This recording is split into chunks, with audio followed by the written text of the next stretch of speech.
tus trabajadores generosos con el prójimo. Eso es lo que... Y aquí entonces entramos ya a desarrollar lo que se llama la doctrina de la generosidad pauliana, neotestamentaria. Es decir, ya entramos entonces a la visión revelada y entregada por el Espíritu Santo al apóstol San Pablo para las iglesias cristianas, ¿verdad?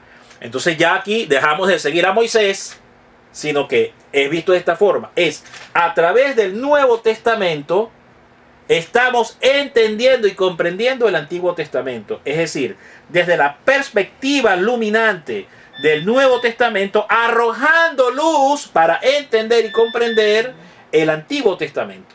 Pero no es al revés. No es que yo me voy a ir al Antiguo Testamento para desde el Antiguo Testamento entonces arrojar luz para comprender a Cristo. No, Cristo es la plenitud. Es la revelación máxima dada por el Padre.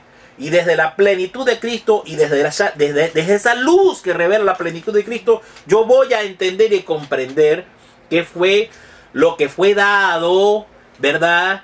Desde el Antiguo Testamento, que iba a ser prefigura, configura de lo que finalmente iba a convertirse en Jesucristo, el pan vivo. ¿Ok? Entonces, esto hay que entenderlo muy bien. Incluso en el capítulo 14 del mismo libro de Deuteronomio, vamos a avanzar.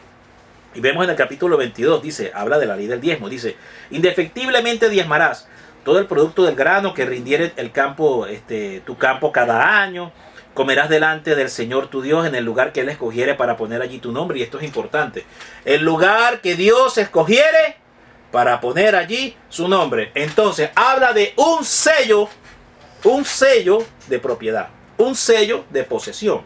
Entonces, pregunto, para los católicos, ¿cuál es el lugar que Dios ha escogido para Él poner su nombre? Su nombre es tipología de iglesia, tipología de rebaño. ¿Ok? ¿Cuál es el lugar que Dios ha escogido para ti? Bueno, yo fui bautizado católico, pues es la iglesia católica, mi hermano. Ese es el lugar que Dios escogió para ti, no es otro lugar. Ahora, tienes que conocer a la iglesia, tienes que acercarte a la iglesia, tienes que enamorarte de la iglesia. En vez de lanzarle piedras a la iglesia, tú lo que tienes que acercarte es a conocer la iglesia. ¿Ok? Entonces, dice la palabra, en el lugar que Él escogiera para poner su nombre, estamos ahí en el capítulo 14, verso 23 del libro de Deuteronomio. En el lugar que Él escogiera para poner allí su nombre, el diezmo de tu grano, de tu vino, de tu aceite, las primicias de tus manadas, de tus granos, para que aprendas a temer al Señor tu Dios. Va a venir el espíritu del temor, que es el principio de la sabiduría. Empiezas tú a ser generoso, empiezas a dar a Dios lo que Dios pide que des, dirigido a tu familia, dirigido a tus empleados, dirigido a la iglesia, dirigido al prójimo en general, y va a venir el espíritu del temor, que es el principio de la sabiduría, para que aprendas a ser sabio. Ese es el orden bíblico. Y entonces dice, si el camino fuera muy largo y no pudieras llevarlo, porque está lejos del lugar que Dios hubiera escogido para poner su nombre, entonces dice, lo venderás y lo guardarás, y guardarás el dinero en tu mano y vendrás al lugar que el Señor hubiera escogido y darás el dinero por todo lo que deseas. Ojo, fíjese que Dios le da a usted la libertad de usted escoger qué es lo que va a dar. A usted no le pueden imponer y decir, no, es que usted me tiene que dar el carro en diezmo. Usted me tiene que dar su casa porque Dios me dijo que usted me tenía que dar su casa. ¿Ok? No, es que usted me tiene que dar el 10% de lo que queda en su cuenta corriente. Ojo con eso. Violas la palabra, hermano. Porque no es el sentido. Entonces dice acá, darás el dinero, es decir, vas a comprar lo que tú desees. Dice aquí, por lo que desees. Verso 26, 14-26 del libro de Deuteronomio. Verso 26. Y darás el dinero por todo lo que deseas, dice. O sea, ¿quién es el que toma la decisión? Soy yo, Dios me da la libertad de tomarla. Dice, por vacas, por ovejas, por vino, por sidra, por cualquier cosa que tú, léalo aquí, hermana. Que tú deseares. Deseares. O sea, ¿quién me da la libertad? Dios mismo me está dando la libertad. Y comerás allí delante del Señor tu Dios y te alegrarás. Tú y tu familia. Gloria a Dios. Gloria a Dios. Entonces, ¿para quién? ¿Para quién? Y tu familia. Ay, hace el pastor así, se retuerce. Dios mío, no digan eso. Que los reales son para mí. No, pues está en la palabra. Y usted, hermano evangélico, vaya, dígale a su pastor, mire, pastor, aquí dice la familia. Y no la de él. O sea, mi familia, no la de él, amén, hermano.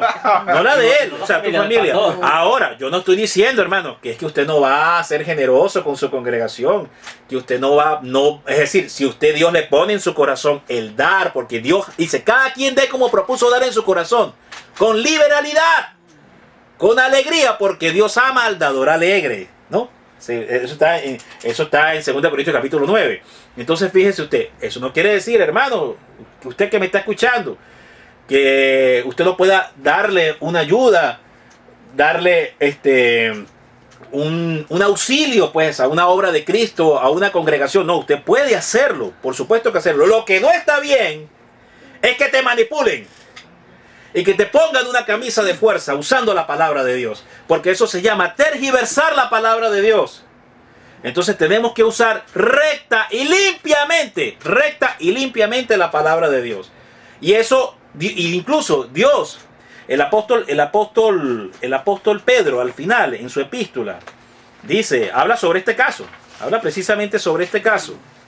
Y aquí estamos celosos de la verdad. Aquí no se trata de caerle a uno, caerle a otro encima, no, se trata de ser celosos de la verdad y que todo se haga recta y limpiamente y en orden, dice el Señor. ¿Ok? Aquí estamos en Pedro. Entonces fíjese usted, aquí en el 2 de Pedro capítulo 3, al final del capítulo 3, fíjese lo que dice el apóstol Pedro. Dice acá, y casi en todas sus epístolas, aquí está, 3.15, tened entendido que la paciencia de nuestro Señor es para salvación, como también nuestro amado Pablo, también como nuestro amado hermano Pablo, según la sabiduría que le ha sido dada, os ha escrito, es decir, el apóstol Pedro está diciendo, que lo que el Espíritu Santo le ha revelado al apóstol Pablo lo ha escrito, es decir, se refiere al Nuevo Testamento, ¿verdad? La construcción del Nuevo Testamento, ¿verdad? Dice, casi en todas sus epístolas, hablando en ellas de estas cosas, es decir, hablando de la salvación, hablando del amor, hablando de la misericordia, entre las cuales hay, mire este ejemplo, entre las cuales hay algunas difíciles de entender, las cuales los indoctos o inconstantes tuercen, dice, aquí está, las cuales los indoctos e inconstantes tuercen, como también las otras escrituras para su propia perdición.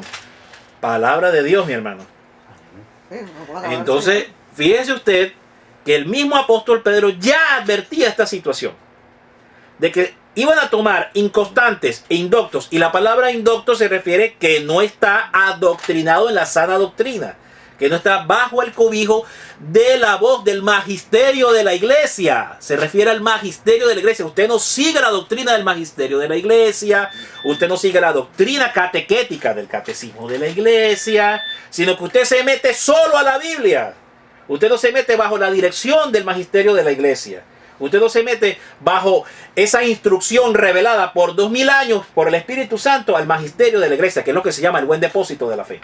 Que es lo que el apóstol Pablo le dice a Timoteo, guarda el buen depósito de la fe, que es lo que ha hecho el magisterio de la iglesia a través de los padres antiguos, de los padres medios, de la patrística de la iglesia, ¿verdad? Y de la teología actual, es decir, guardar el buen depósito de la fe. Eso es guardar el buen depósito de la fe. Entonces el apóstol Pedro dice, los indoctos es todo aquel que alejado de la doctrina de la iglesia, que alejado del magisterio de la iglesia, se mete solo a la Biblia. Ese es el problema de meterse solo a la Biblia. Entonces, ¿cuál es el problema cuando usted se mete solo a la Biblia? Que usted, querido hermano, corre el riesgo de convertirse en un diablo con Biblia. Ese es el problema.